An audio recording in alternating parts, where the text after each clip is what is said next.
मेरे साथ विकास कुमार पंडित हैं, जिनका चयन 69 बीपीएससी में आरओ पद के लिए हुआ है। अभी बिहार के प्रशासन या पूरा भारत प्रशासन में ईमानदार अफसरों की बहुत ज्यादा जरूरी है। भ्रष्टाचार जैसे अधिकारी का नाम सुनते ही लगता है कि भ्रष्टाचारी करेगा, ये करेगा। आप भ्रष्टाचार को लेकर क्या कैसे देखते हैं? आप जब अधिकारी के रूप में जब आपको एक ब्लॉक मिलेगा जी जी, तो कैसे आप उसको हैंडल करिएगा? क्या आप भी उसी सरकारी अधिकारियों में आपकी गिनती होगी या आप कुछ बदलाव करेंगे? देखिए अब उन लोगों को तो नहीं मालूम है, क्योंकि संस्था व्यक्तिगत स्तर पर आती है भ्रष्टाचार की मामले, तो उन लोगों से मुझे मतलब नहीं है। जो मुझे दायित्व मिलेगा उसको ईमानदारी से मैं पालन करूंगा। अच्छा। और एक अंदर बसी है ना, बिहार को आगे ले जाना है। अच्छा। क्योंकि बिहार को बदलना है तो प्रोफेसर और इंजीनियर का, टीचर का बहुत ज्यादा महत्व जरूरी है। अधिकारी को दीजिए, ठीक है, अधिकारी ये है, क्योंकि मैं जब वहाँ दिल्ली से चला था तो मुझे ये सब कर्मकांड मुझे एकदम नहीं पसंद है। क्योंकि हम लोग जब इलाहाबाद में पढ़ते थे तो ये कहते थे कि मेरे जब होगा ना सिलेक्शन तो मैं नहीं करवाऊंगा, लेकिन मैं भी नहीं रोक पाया इसको, ये कर्मकांड। क्योंकि इससे युवा क्या करेंगे? अधिकारी बने। कितना सीट है? 100 सीट। केवल अधिकारी बनने से बिहार जाएगा? बिहार पिछड़ा है, क्योंकि अधिकारी ज्यादा यहाँ एक्टिव हो रहा है। डॉक्टर, इंजीनियर और ये वैज्ञानिक, इनको रिस्पेक्ट देना बहुत जरूरी है, तब बिहार आगे निकलेगा। तो मैं यही कहूंगा कि जो आपका लक्ष्य है उसको निष्काम भाव से करिए और ईमानदार बन के रह के करिए, जरूर सफलता मिलेगी। BA, BCom, BSc, MA, MCom करें विश्व की सबसे बड़ी यूनिवर्सिटी इग्नू से। सॉल्व असाइनमेंट्स और गाइड बुक्स प्राप्त करें। संपर्क करें Mahakal computers, DAV PG college के पास, पंच मंदिरा मोड़ से दाहिने, सिवान। सबसे पहले तो बहुत बहुत स्वागत है हमारे चैनल में और बहुत सारा ढेर सारा बधाई आपको आरओ पद के लिए। बहुत बहुत धन्यवाद आपका। कैसा ये आपका जर्नी रहा, एक आम आदमी से आज आप एक अधिकारी बन के अपने जब घर में आए हुए हैं, कैसा ये जर्नी कैसा रहा आपका? देखिए मेरी प्रारंभिक शिक्षा तो यहीं गांव से ही हुई है, सरकारी विद्यालय से। अच्छा अच्छा। उसके बाद इलाहाबाद यूनिवर्सिटी से ग्रेजुएशन किया हूँ, वो भी BA किया हूँ ज्योग्राफी, पॉलिटिकल साइंस, एंसेस हिस्ट्री में। उसके बाद वर्तमान में मैं दिल्ली विश्वविद्यालय से भूगोल विषय में PG कर रहा हूँ। अभी 3rd सेमेस्टर है। अभी आप पढ़ाई जारी रखे हुए? पढ़ाई जारी है। मैं दिल्ली गया था 2019 में, मतलब इलाहाबाद यूनिवर्सिटी से PG UG करने के बाद। उसके बाद मैंने दिल्ली जाकर उसके बाद तक पढ़ाई में मतलब लग गया। 2019 के बाद लगभग 4-5 साल होने वाला है, 4.5 साल। उसके बाद इसमें 69 बीपीएससी में मेरा 279 रैंक है और रेवेन्यू ऑफिसर मिला है। 279 आपका रैंक आया हुआ है। जी जी। तो इस लक्ष्य को प्राप्त करने में कितना आपको संघर्ष करना पड़ा? घर से कितना आपको सपोर्ट मिला? जी देखिए, कोई भी लक्ष्य मिलता है तो उसके पीछे खुद व्यक्ति का मेहनत भी है और साथ ही साथ अन्य परिस्थितियाँ, जो समाज वैसा परिस्थिति उपलब्ध कराता है जिससे व्यक्ति आगे बढ़ सके। तो मैं जहाँ तक अपने आप को समझ रहा हूँ तो मेरे घर वाले, मेरे भैया हैं, अन्य जो है वो बहुत ज़्यादा संघर्ष किए हैं। मैं मतलब मुझे कोई उस तरह की दिक्कत नहीं हुई, फाइनेंशियल उस तरह की। तो बस वो भेजे दिल्ली के यहाँ जाए, वो पूरा फाइनेंशियल सपोर्ट रहेगा, तो मुझे उस तरह का कोई दिक्कत आई नहीं। तो जो संघर्ष किए हैं घर वाले फाइनेंशियल रूप में, और रही बात चूँकि 2-3 बार अटेम्प्ट देने के बाद नहीं हुआ तो थोड़ा सा डिमोटिवेशन होता है, लेकिन फिर भी एक होता है ना कि हो जाएगा, तो हो गया। तो यही रही जर्नी हमारी।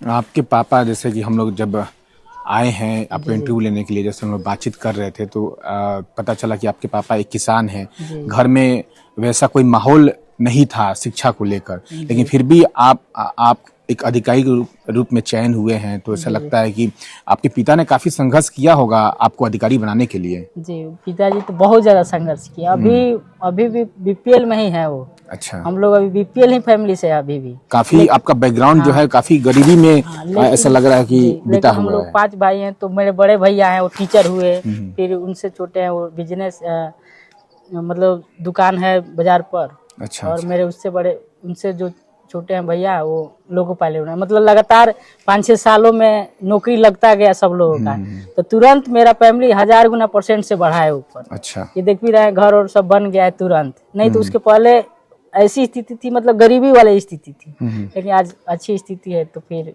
लेकिन जो संघर्ष किए मेरे पिताजी की है, मेरे भैया, मुझसे जितने बड़े भैया हैं सब लोग संघर्ष किया। लेकिन एक समाज का जो पिछड़ा वर्ग है, जो उतना योग्य नहीं है, चूंकि माता पिता शिक्षित रहेंगे तभी अपने बच्चों को शिक्षित कर पाएंगे। गरीब है तो नहीं कर पाते। लेकिन जैसे मेरा सिलेक्शन हुआ तो यहाँ बहुत सारे लोग आए थे, मैं वहाँ से आया, बहुत भीड़ थी।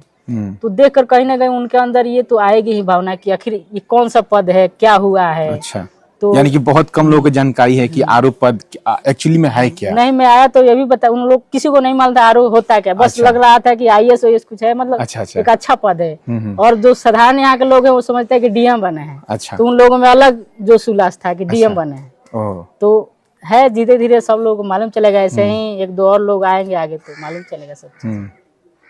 और उन लोगों के लिए क्या आप संदेश देंगे जो अभी बीपीएससी का तैयारी कर रहे हैं या जो करना चाहते हैं, तो उनके लिए क्या आपका संदेश रहेगा? किस तरह से तैयारी किया जाए कि लक्ष्य प्राप्त हो जाए? देखिए, तैयारी मैं जहाँ तक अपना जीवन अनुभव किया हूँ, कैसे सफलता मिल रही है, केवल पढ़ने से नहीं होगा चीजें। अच्छा।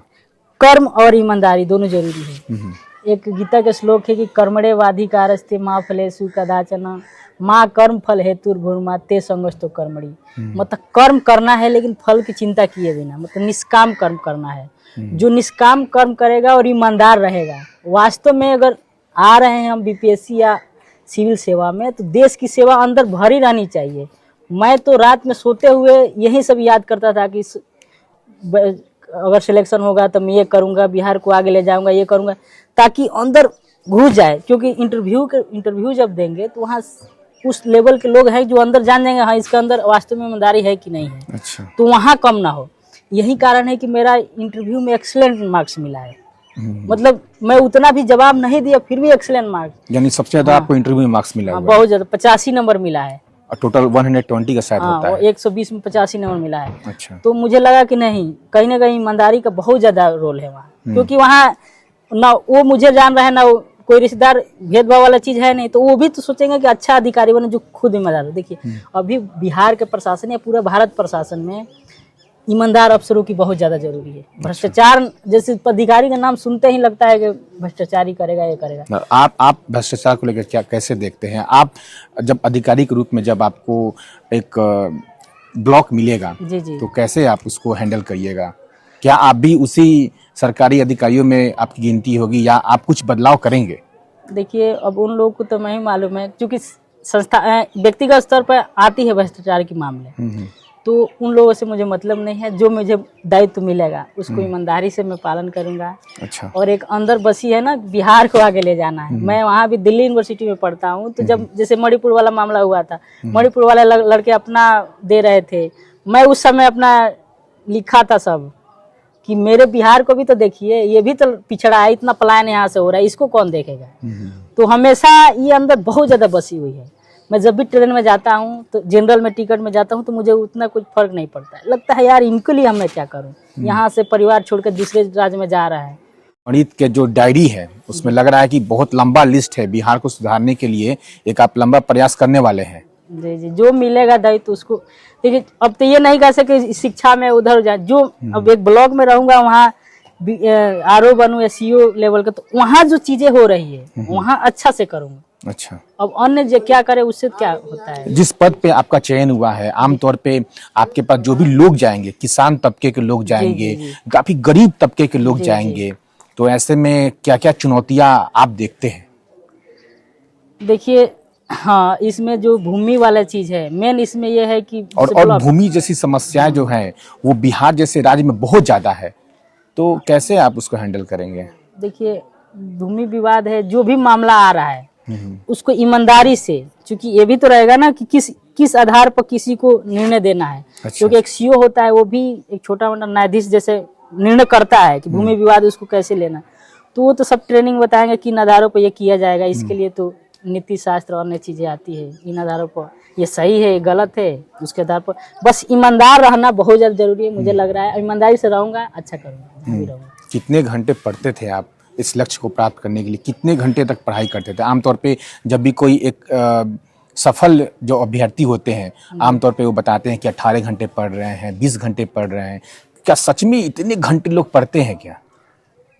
पता नहीं पढ़ते हैं कि नहीं पढ़ते हैं। जैसे कि मेरा था, तो अब दिल्ली चला गया हूँ, अब कोई काम पढ़ना ही तो है, तो किसी दिन 12 घंटा 13 घंटा कभी हो जाता है, मतलब बहुत दिनों बाद कभी कभी होता है। नहीं तो 7-8 घंटा औसत निकाला जाए, 7-8 घंटा पढ़ता था डेली। अच्छा, क्योंकि यूनिवर्सिटी में भी जाना है हमने, मतलब इसमें 6-7-8 घंटा दिया है।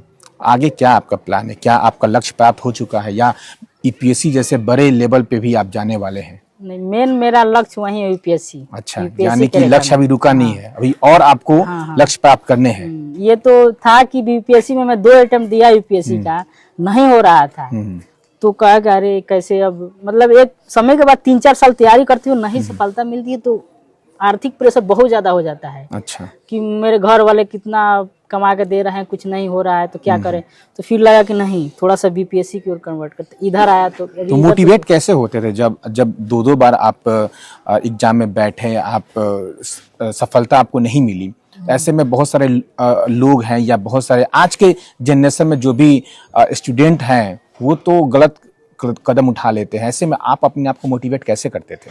देखिए, मैं योगा मेरी हॉबी है। अच्छा, और योगा मैं मुखर्जी नगर में सिखाता भी, योगा इंस्ट्रक्टर भी, गांधी मंडेला फाउंडेशन में। अच्छा अच्छा। तो एक तो योगा सिखाते हुए एक आध्यात्मिक चेतना आती है। अच्छा, जैसे मुझे जैसे एक होता है ना, जब नहीं सिलेक्शन हो रहा था, लग रहा था कि क्या करना, कुछ नहीं मुझे लेना है, वैराग्य जैसी चीजें आ गई थी। तो उस तरह लेवल पर जब मानसिक स्थिति चली जाएगी ना, तो छोटे मोटे चीजें, ये नहीं हो रहा है, वो नहीं हो रहा है, ये सब चीजें होती थी। और रही बात मोटिवेशन के लिए, तो योगा से तो मन शांत होता ही है। अच्छा। और एक जब आध्यात्मिक टच होने लगता है तो ये सब छोटी मोटी चीजें उतना नहीं मायने रखती है।